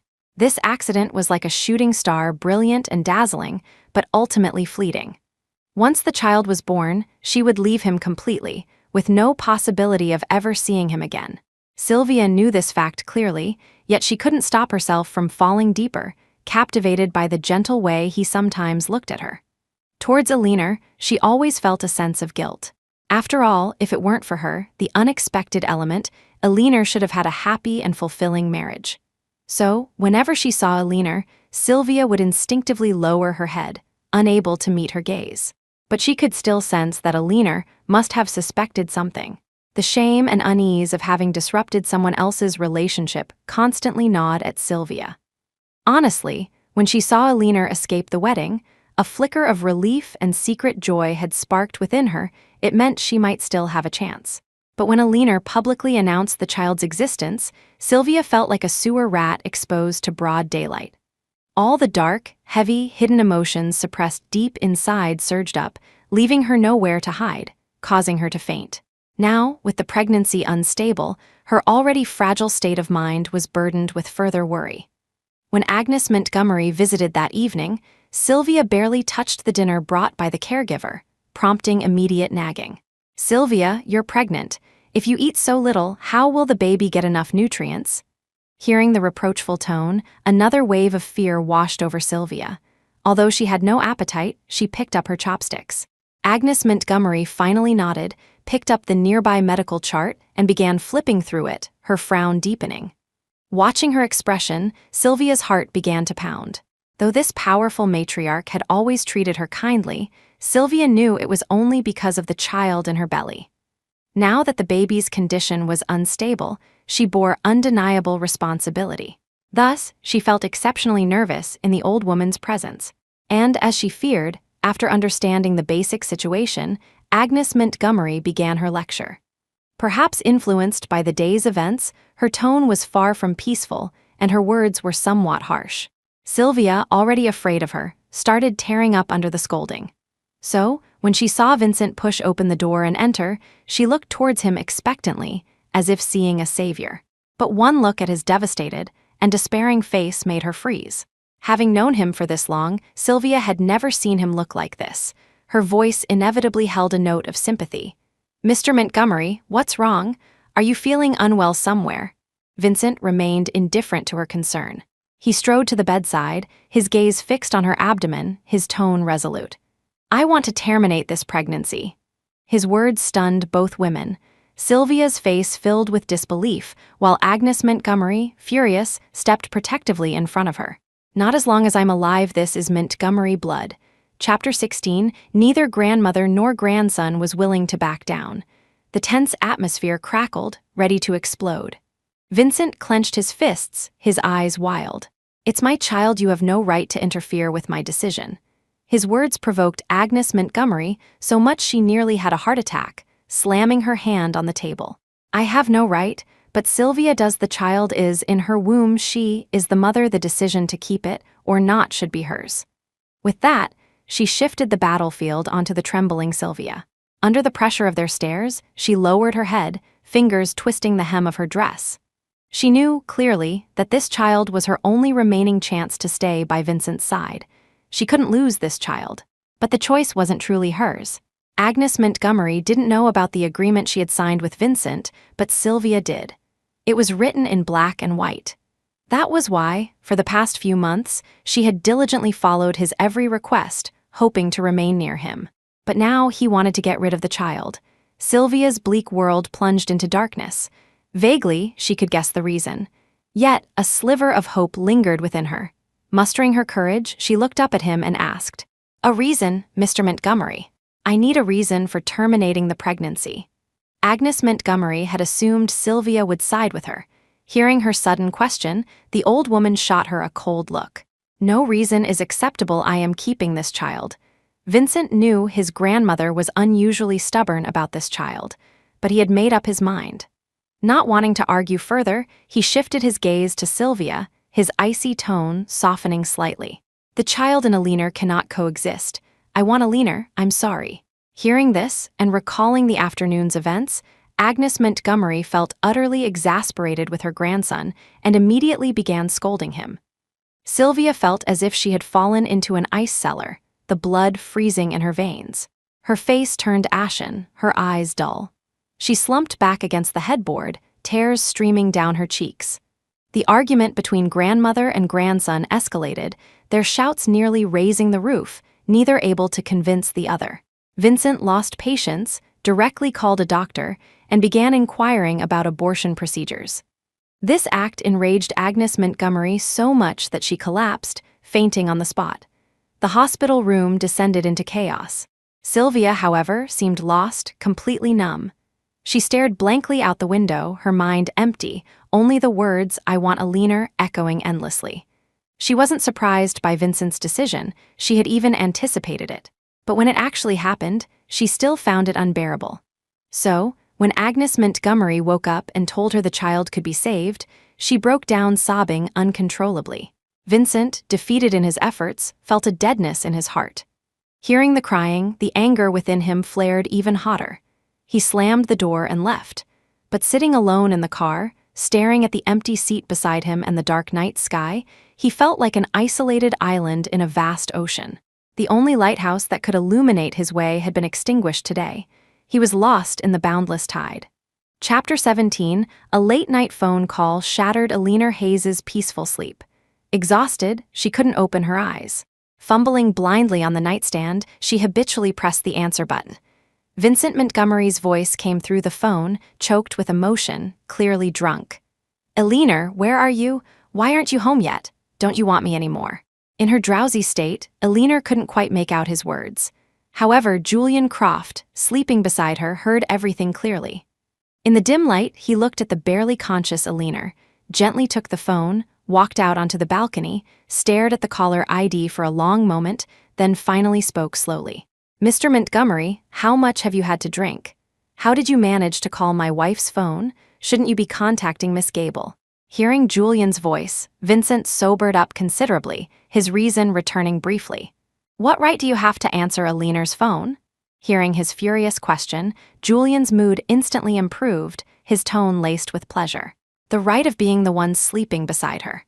Whereas you, Mr. Montgomery, disturbing my wife and me in the middle of the night, isn't that rather inappropriate?" His words provoked Vincent into hanging up immediately. Hearing the dial tone, Julian chuckled, tapped on the contact name, changed Vincent to Mr. Montgomery. Then he scrolled up, found his own contact, and changed Julian Croft to husband. After altering the names across several social apps, he switched off the phone, satisfied, and returned to the bedroom. Eleanor was still fast asleep. He placed the phone down, got back into bed, wrapped his arms around her, and finally closed his eyes. The next day at noon, Eleanor woke up after sleeping for over 10 hours and immediately saw a message from Isabel Foster. "Vincent Montgomery got into a car accident last night driving drunk. He's slightly injured. Did you know?" Eleanor certainly didn't know, but she vaguely remembered answering a call last night. She picked up her phone to check. The call log showed a 3-minute duration, but she had no memory of it. Seeing the call time was 3 a.m., she couldn't help but wonder. Could that have been his call for help after the accident? If so, wasn't she being a bit callous? With this thought, a pang of guilt arose. She quickly washed up and went downstairs. Julian was already up, pottering around the kitchen. Seeing her descend, he quickly came over, asking what she wanted to eat. Eleanor hesitated for a moment, then decided to ask him. "My phone rang last night. Do you remember that?" Hearing this, Julian's smiling face froze. "I remember. I answered the call." Eleanor's heart skipped a beat. She quickly asked what he had said. Seeing her anxious expression, Julian instantly deflated, his tone tinged with sourness. "You're that concerned about him. I really shouldn't have bothered crashing the wedding." Eleanor didn't understand why he was being passive-aggressive about this again, but she patiently explained. Someone just told me he was in a car accident yesterday. I was worried last night's call might have been a distress call, and I feel a bit bad, so I wanted to ask. Ah, so it was just sympathy. Julian's expression returned to normal. He called yesterday because he was drunk and wanted to bother you. I told him off and he hung up. The accident probably happened around 5 or 6 in the morning. It has nothing to do with us. Eleanor's guilt dissipated. She sat down peacefully, ready for breakfast. Julian watched her expression closely. Seeing her calm face, he couldn't resist probing slightly. Do you want to go see him at the hospital? I hear the injuries aren't minor. The moment the words left his lips, his heart started pounding, only calming when he heard her indifferent reply, he didn't die, so no. A smile crept back onto his lips. Eleanor reached for the coffee pot nearby. Turning her head, she saw him hiding nearby, snickering. She couldn't help feeling curious. He got into an accident and you're this happy. Julian mimicked her earlier tone. He didn't die, so why shouldn't I be happy? Chapter 18. Vincent Montgomery stayed in the hospital for half a month. Eleanor Hayes didn't send a single text message inquiring about him. He stared at the hundreds of messages he'd sent, met with absolute silence from the other side, bringing him to the brink of collapse. Nearby, Sylvia Gable held a bowl of soup, wanting to offer it to him but hesitant to speak. Since the wedding, Vincent had reverted to his initial attitude of complete indifference towards her. No matter what she said or what topics she tried to initiate, he ignored her, lost in his own world, growing increasingly despondent and withdrawn. Agnes Montgomery initially visited, trying to persuade him earnestly, but after being repeatedly ignored, she stopped coming altogether. His secretary and assistant received orders to take leave and also stayed away. So, in this hospital room, apart from the doctors and nurses, only Sylvia frequently came and went, taking care of his daily needs. Infected by the room's persistently cold atmosphere, her mood also became overcast and gloomy. On Vincent's birthday, Agnes Montgomery didn't come but sent a cake via messenger. When Sylvia pushed the cake in, she felt apprehensive. Vincent, silent for days, looked up at the cake and finally spoke. Who sent it? Mrs. Montgomery SR. The flicker of hope that had just ignited in Vincent's heart extinguished again. His brow furrowed tightly, his bloodshot eyes filled only with disgust. Throw it out, I don't want to see it. Sylvia didn't understand how the relationship between grandmother and grandson had deteriorated to this point. But feeling indebted to the old woman, she couldn't help but speak a few words in her defense at this juncture. However, Vincent refused to listen, becoming increasingly agitated. He picked up a glass and smashed the cake onto the floor. Cream splattered against Sylvia's leg as it slid down. Startled by the commotion, she barely managed to steady herself by grabbing the table, avoiding a fall. Vincent's face showed no remorse or concern. He coldly ordered her out as well. Sylvia's pent-up emotions finally erupted at this moment. Tears streaming, she walked towards him, her voice filled with sorrow. Blame me if you must, but don't take it out on Mrs. Montgomery, please. She's old, her health isn't good, she can't handle the stress. Previously, seeing her cry would always soften Vincent's heart, but now, even as she wept pitifully, he remained unmoved, watching her with cold eyes. Do you think because you have her backing, you can use this child to marry into the Montgomery family? Let me tell you, don't even dream about it. In this lifetime, I will marry no one but Eleanor. Each word cut deeper than the shattered glass on the floor, scarring Sylvia's heart. She shook her head continuously, sobbing so hard she could barely breathe. I just wanted to stay by your side. I never thought about wanting a title. Vincent didn't want to listen to her crying. He ripped the IV needle from his hand and stormed out of the room. Worried about his condition, Sylvia quickly chased after him. They reached the stairwell, one behind the other. She grabbed his hand, pleading desperately.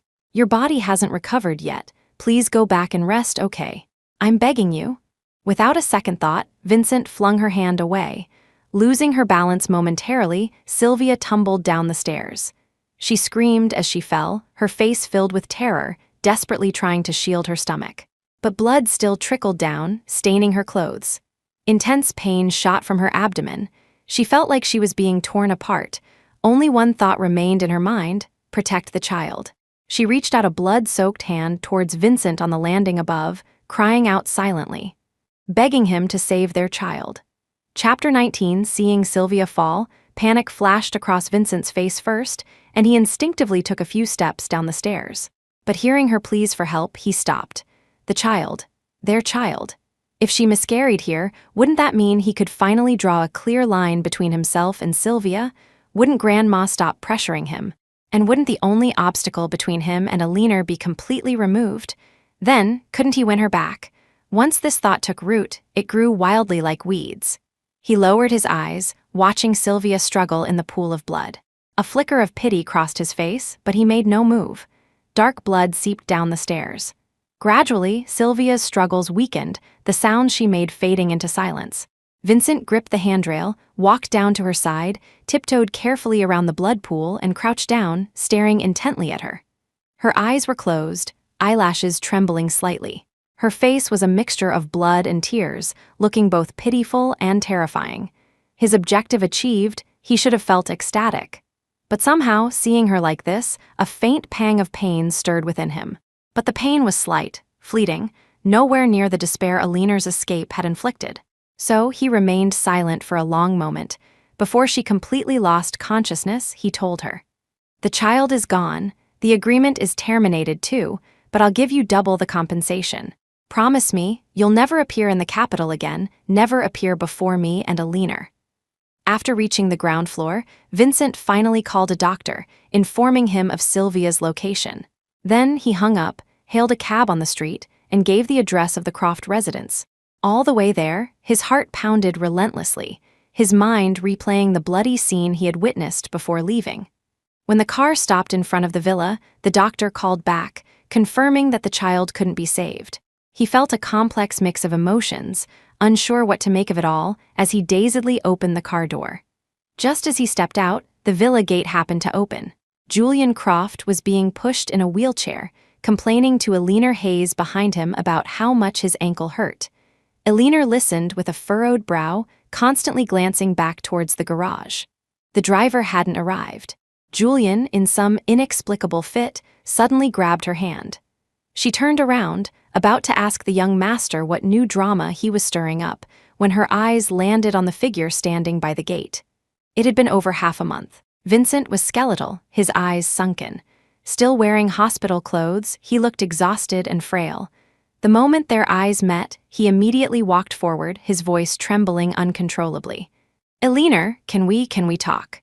Please?" Before Alina could reply, Julian in the wheelchair let out a wail. "If we don't get to the hospital soon, your husband's leg might be permanently damaged." He emphasized the words, "your husband," through gritted teeth, his hand tightening its grip, keeping her protectively beside him. A car horn sounded from behind. Alina looked down at his sprained ankle, then looked up at Vincent, her voice calm and detached. "Sorry, I need to take him to the hospital. Maybe next time." Hearing this, Julian's expression finally softened slightly, though he continued muttering. "What him? It's clearly husband.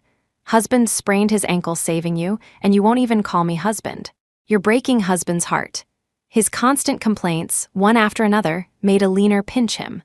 Watching their playful bickering, Vincent felt like a bucket of ice water had been poured over him, a chill spreading through his body. The driver brought the car around and helped get Julian situated inside. Seeing them about to leave, Vincent couldn't hold back any longer. He grabbed Alina's left hand, his voice pleading. 5 minutes. I just need 5 minutes. Talk to me, please." The instant he touched her, Julian, who had just settled in, shot halfway out of his seat, grabbing Vincent's arm fiercely, his voice sharp and cold. "Let go, why should I listen to you? You're touching my wife, let go." Chapter 20. Seeing the two arguing again, Alina felt a headache coming on. She raised her right hand and covered Julian's mouth. Enough, her impatient tone finally silenced both men. She pulled her hand away from Vincent, then pushed Julian back into his seat, her voice leaving no room for argument. "Sit here quietly for 5 minutes.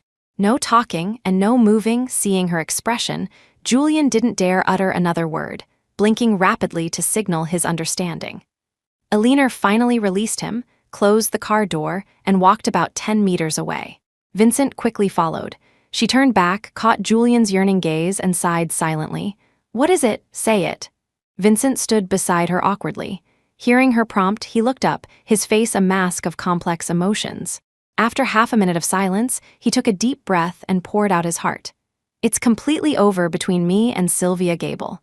The child miscarried too. She won't appear before us ever again. Alina, you're the only one in my heart. Can you please give me another chance? Hearing this news, surprise flickered in Alina's eyes. What happened? How did the baby? Vincent, solely focused on winning her back, continued speaking over her. You're irreplaceable in my heart.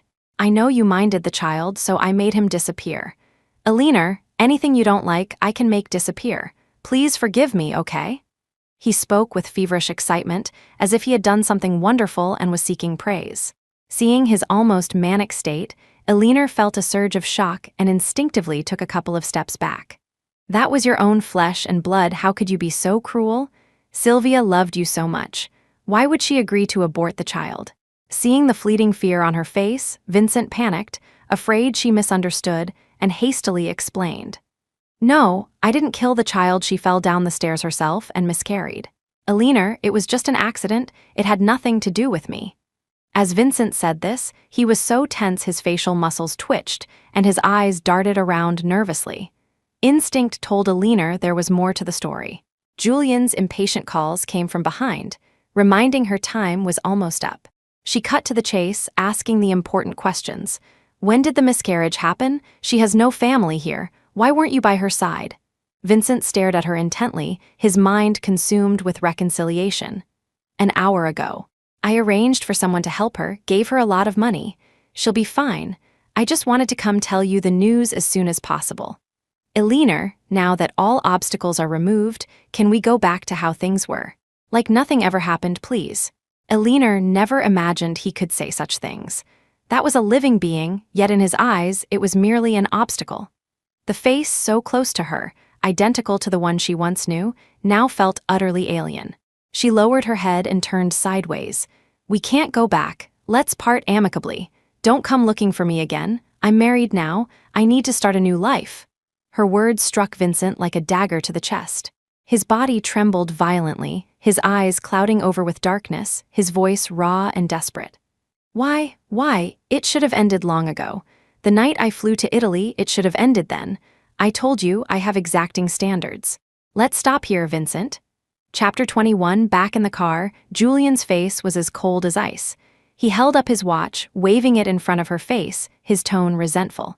7 minutes you went over by 2 minutes. Seeing him being so petty, Alina rubbed her forehead, placating him like a child.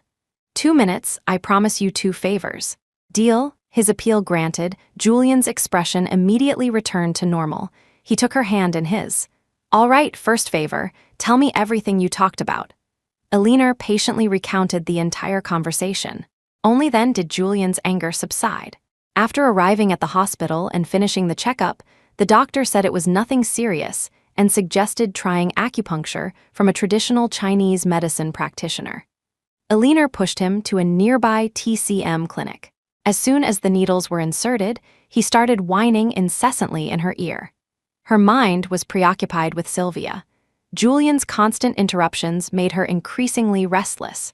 She finally excused herself, saying she needed to use the restroom.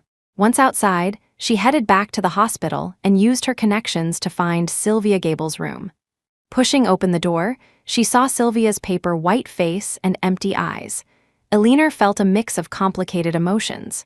She walked softly to the bedside and immediately noticed the black and gold credit card on the table.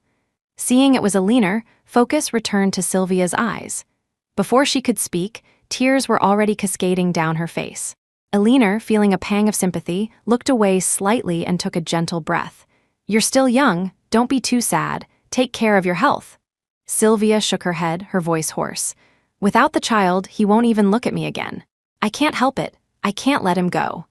Hearing the desolation in her voice, Alina truly didn't know how to comfort her and could only remain silent. Sylvia, having suppressed her emotions for so long, seemed to find an outlet and poured out her heart, sobbing. I know I'm not good enough for him. I know his heart only belongs to you. But my feelings for him are like his feelings for you. I can't control them. Without this child, we would never have crossed paths in this lifetime. But fate played a cruel trick. He came into my life. He saw insignificant, ordinary me. How could I not fall for him? His affection for me isn't even a fraction of his affection for you, but even that tiny bit was enough for me. I didn't want much, just to stay by his side a little longer, even if it was just for the sake of the child, but the child is gone, everything is gone. I've fallen back into the mud, only able to look up at him.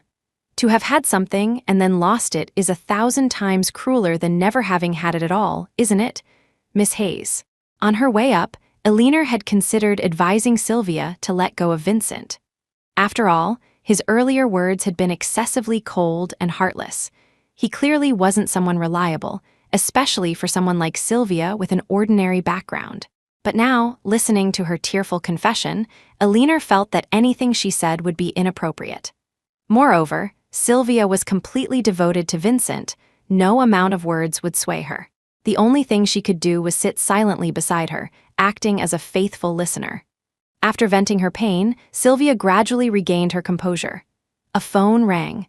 Eleanor picked up her mobile, saw the number, and a complex expression crossed her face. She glanced over at Sylvia before answering the call. "Eleanor, why did you burn all our memories? Are you really that heartless, wanting to cut ties with me completely? But don't you know, without you, I can't live." Though there was some distance, Vincent's voice was so anguished that Sylvia heard it almost instantly. Seeing Sylvia scramble to get up, Eleanor worried about her physical state, quickly hung up the phone and tried to calm her down. The next second, Vincent's call came in again. Sylvia refused to listen to reason, insisted on taking the phone, and pressed the speaker button. "I once swore that I would only marry you in this lifetime, Eleanor. If you won't give me another chance, then I'll jump from the villa rooftop. Whether you come or not is entirely up to you." Chapter 22. Eleanor hadn't expected Vincent to become so deranged as to resort to threatening suicide. And Sylvia, after hearing his words, went completely frantic, running out of the hospital regardless of her own condition. Sensing trouble, Eleanor called the police while simultaneously chasing after Sylvia. Downstairs, she ran into Julian, his face stormy. He was about to complain when Eleanor pushed his wheelchair at breakneck speed and hailed a cab. When he heard her give the driver the address of that specific villa, his face darkened further. He stared straight at her, his eyes full of resentment. "You haven't forgotten about. Vincent is threatening to jump off the roof." Sylvia went over too. "I'm worried something terrible will happen." The words, "old flame," died on Julian's lips. With lives at stake, he didn't dare indulge in petty jealousy and quickly contacted people to get information. When they arrived at the villa and got out of the car, the couple saw two figures on the edge of the rooftop. Emergency services had arrived first and already deployed an airbag below. Agnes Montgomery had collapsed on the ground, crying and screaming hysterically. Pushing open the rooftop door, both Vincent and Sylvia on the ledge turned to look at her simultaneously. One pair of eyes rekindled with hope, the other filled with pain. Eleanor moved through the small crowd, slowly walking towards the edge of the rooftop, extending a hand towards Sylvia. Sylvia stared blankly, made no move, and turned her head to look beside her. Meanwhile, Vincent, seeing Eleanor's gesture towards Sylvia, his expression grew even darker. Eleanor held the pose for a full 3 minutes. Sylvia didn't reach out. Eleanor shook her head, withdrew her hand, and spoke gravely. "He wants to kill himself. Are you going to join him? He's a young master from a prominent family. Whether he dies or is disabled from this jump, someone will handle the aftermath for him. But what about you? You're just an ordinary person. You have family and friends. Don't you care about them at all?" Her words struck both figures, their expressions changing instantly. Eleanor didn't look at Vincent. She quietly watched the tear-streaked Sylvia and continued her persuasion. "He's not jumping for you, so what if you die with him? If someone doesn't love you, they just don't. You'd just be throwing your life away for nothing. Is breaking the hearts of so many loved ones really worth it for someone who doesn't have you in his heart at all?" Eleanor's voice wasn't loud, but it struck Sylvia's ears like thunder. Sylvia didn't look at Eleanor, her gaze remained fixed on Vincent. And he wasn't looking at her either, his gaze was locked onto Eleanor. That focused, resolute look had never once been directed at Sylvia. Sylvia had to admit, everything Eleanor said was true. But the truth felt like poisoned needles, stabbing deep into her heart, causing unbearable pain, making tears flow like rain. Her voice hoarse, she asked Vincent one last question. "Did you ever like me?" Vincent answered her, but his eyes remained on Alina. It was unclear who he was truly addressing, whose question he was answering. A moment of confusion. Doesn't count as liking. The words were firm, resounding. Sylvia closed her eyes, a bitter smile twisting her lips. Then, stepping onto the low ledge, she jumped back down from the rooftop edge. Several paramedics nearby quickly rushed forward, helping her to a safe area. Seeing her safe with her own eyes, Alina let out a small sigh of relief. Only then did she turn to face Vincent. Their eyes met in midair. To him, Alina asked only one thing. "Are you coming down or not?" Chapter 23, Vincent stubbornly and firmly shook his head. Seeing that expression, Alina recalled the last time she tried to break up with him. He had used the same desperate tactics, threatening suicide. Back then, worried he might actually go through with it, she had relented. But now, seeing him use his life to threaten her again, she just felt weary. Ignoring the dirt, she sat down on the rooftop floor, her body slowly relaxing, even her tone becoming lighter. "This isn't the first time you've used suicide to threaten me. Do you think your life is cheap and worthless? Or do you think I'll follow you in death, like Sylvia might have?"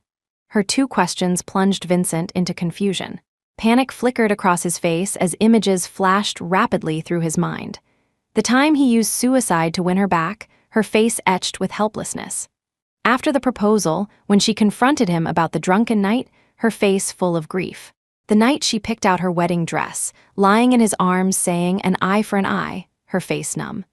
During the wedding escape, lifting her skirt to run, her face alight with liberation.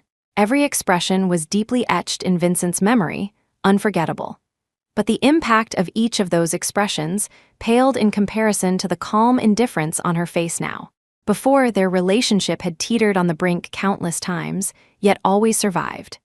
This time, standing on a real precipice, armed with love etched into his bones and a past he couldn't let go of, he felt only exhaustion. A more accurate description would be the despair and powerlessness of trying to prop up a collapsing building with one's own body against an apocalyptic disaster. Was his life really that cheap and worthless? Surely not. He was Vincent Montgomery, a major player in the capital's circles. How could his be a life easily discarded? Would Alina die for him? No, she loved him, or rather, she had loved him. But she had never loved him most. She loved dancing more than him. She loved herself more than him. Vincent knew this, had always known, yet he had still flown towards her like a moth to a flame. And his love for her surpassed not only her love for him, but also his love for himself. That was why, after losing her, he had recklessly climbed onto the rooftop. It was merely to prove something. To prove that she still had feelings for him. Even the slightest trace would be enough for him to walk through fire gladly. For Vincent, there was no turning back. He had to bet everything on this, but Alina's expression now told him his gamble had failed. He instantly lost his composure, words tumbling out incoherently. You promised you'd give me another chance, you even signed your name on that promise. But today, when I went looking for it, the housekeeper told me you burned it, you burned everything, Alina. Why did you go back on your word? Don't you remember the promise you made me?" He was referring to a wish made on his 15th birthday. He had asked her to promise that no matter how much they argued in the future, she would always give him one more chance. She had agreed, even writing down the verbal promise and signing it. So many years had passed. The promise had never been invoked. She had almost forgotten its existence, and it perished in the fire. Alina hadn't expected him to remember it after all this time. But she had no intention of honoring the agreement. She looked up at him, her voice still calm. "I did promise you, but before I did, we set 3 conditions. One of them was that if you were unfaithful, the promise would be void. Can you honestly say you didn't develop feelings for Sylvia Gable? Can you honestly say you remembered these conditions when you kissed her?" Chapter 24, under her deafening questions, Vincent's face slowly turned pale. The words "I dare" hovered on his lips, but meeting her clear, bright eyes, they dissolved into mist. He collapsed onto the rooftop floor, hands tearing at his hair, completely plunging into an abyss of regret and pain. Alina slowly stood up, then turned her back, refusing to look at him any longer. As she turned, her gaze collided with another pair of eyes. Julian Croft had dragged his swollen leg up the stairs and had been standing there for who knows how long, his face still cold, looking like a debt collector. Although she knew laughing in this situation was highly inappropriate, Eleanor couldn't quite suppress a smile. She glanced down at her shadow on the ground, then up at the sky, her voice filled with release. "Vincent Montgomery, I don't love you anymore. This time, whether you jump or not, my answer is the same. If you insist on using death to threaten me, then I can only tell you, I have no obligation to be responsible for your life. Whether you live or die, those are your own life choices. They have nothing to do with me." With that, she didn't linger. Resolutely, she walked over to Julian's side. Watching her retreating back, Vincent knew he had lost. Not today, not on the wedding day, but that drunken night long ago. If time could rewind to that day, he would have smashed all those bottles of alcohol, taken the ring, and boarded the plane to Italy. Unfortunately, there were no ifs in the world, and he had no way back. So, in that moment, stubbornly, defiantly, he walked towards the path he himself had chosen.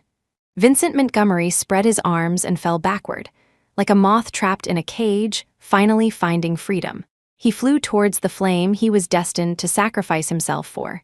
The moment Vincent fell, Agnes Montgomery suffered a heart attack.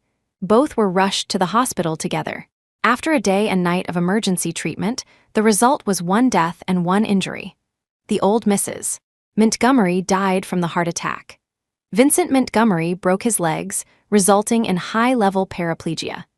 The few remaining relatives of the Montgomery family rushed to the company headquarters upon receiving the news, plotting to carve up the vast family fortune. The only person waiting outside the operating room was Sylvia Gable. Dragging her extremely weak body, she organized the funeral for the old Mrs. Montgomery. Then, she kept vigil outside the ICU for 3 months. 16 critical condition notices she signed them all. By the time Vincent Montgomery regained consciousness, the internal power struggle within the Montgomery family had just ended. A distant uncle of his had secured the largest share. He visited the hospital once, dropped off $5 million, calling it Vincent's share of the inheritance after distribution. This $5 million, added to the $4 million the Montgomery family had previously transferred to Sylvia, barely covered the medical expenses incurred during this period. Everyone in the capital knew that the once dazzling young master of the Montgomery family was no more. When the tree falls, the monkeys scatter. No one visited anymore. Sylvia used the last bit of money in her account to buy a wheelchair and pushed Vincent Montgomery home. Her home a newly rented, 10-square-meter room. The two crammed into this tiny space. She quit her job and took on 3 part-time jobs daily just to be able to care for him. Vincent couldn't accept this reality and constantly sought death. Sylvia presented him with the long stack of hospital bills. "You owe my child a life. You spent all the money you promised me, and you still want to die? On what grounds?" Looking into her bloodshot eyes, Vincent couldn't utter another word. Yes, on what grounds indeed. Chapter 25, the downfall of the Montgomery family caused quite a stir in the capital's elite circles. Isabel, Izzy, Foster, hearing the news, couldn't contain her gossipy heart and invited Eleanor Hayes for a meal, casually bringing up the topic. Both felt a sense of melancholy, reflecting on how a century-old prestigious family could disintegrate due to internal strife, becoming a shadow of its former self. As they chatted, Julian Croft called to check in. Eleanor patiently reported her whereabouts. Beside her, Izzy listened to their bickering, covering her mouth to stifle giggles. After the call ended, she nudged Eleanor's arm, her face full of mystery. When the whole thing with Vincent and Sylvia first happened, it was kept very quiet. "Do you know who told me?" Just seeing her expression, Eleanor knew there was more to it. After all, she had been abroad at the time, and Izzy was the one who informed her. Even now, Eleanor was curious about where Izzy got her information. Izzy leaned closer, gesturing towards Eleanor's phone with her eyes. "It was Julian Croft. He approached me specifically about it. I wondered back then why he cared about such things. Looking back now, it's clear he had ulterior motives all along." Her explanation was vague. Eleanor looked confused, insisting she clarify. "It means Julian did it on purpose. He wanted me to tell you the news so you'd give up on Vincent, clearing the way for him to steal you away. How is that possible?" Eleanor retorted instinctively. Izzy looked at her with an expression that screamed, "You hopeless case." "Why wouldn't it be possible? The day of the wedding crashing, when he asked for my help getting your documents, I refused. So he told me himself that he'd had a secret crush on you for over 10 years. I later asked around his group of friends, and they all confirmed it's true. You've been married this long, and you still didn't know. Eleanor genuinely didn't know. She froze on the spot. Seeing her bewildered state, Izzy grew even more animated. Think about it, if he didn't like you, would he have so casually agreed to crash the wedding? Why go through the trouble of leaking the news about Vincent? Not to mention dragging you straight to the registry office right after crashing the wedding. Wasn't that because he was afraid you'd run off? If that's not liking someone, what is? You really are dense. Listening to this logical analysis, Eleanor finally understood why Julian occasionally showed signs of jealousy after their marriage. So it wasn't her imagination, he really liked her. That's why he constantly clashed with Vincent, why he ignored her absurd reason and agreed to crash the wedding, why he rushed her into marriage and stuck close to her every day. All the signs were there, she just hadn't emerged from her previous relationship enough to notice. Seeing the dawning realization on Eleanor's face, Izzy's smile grew wider. She leaned in, sharing all the secrets she had dug up. When Eleanor was in middle school practicing dance, many boys would hang around the window, spying. It was Julian who had someone teach those boys a lesson.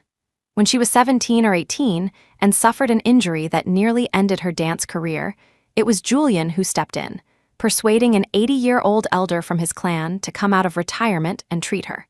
3 years ago, when she was stranded in Iceland due to a severe blizzard, the rescue team that came for her was also secretly organized by Julian.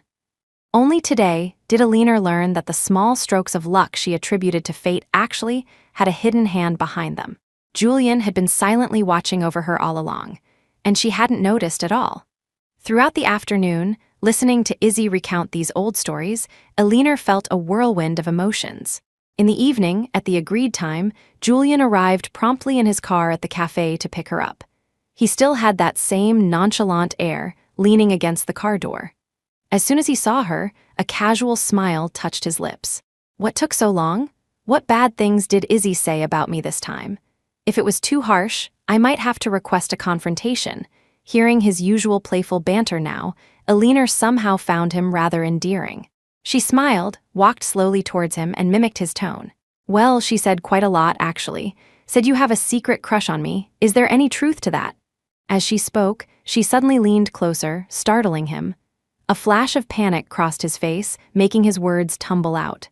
This young master likes people, openly secret crush. How is that possible? One glance was enough for Eleanor to know he was just being stubborn. It made her want to tease him further. She tossed her handbag to him, clasped her hands behind her back, and adopted a regretful expression. I was thinking, if it were true, maybe we should have the wedding, give you a proper public status. But since you say it's all nonsense, then let's just forget about it. Hearing this, Julian instantly panicked.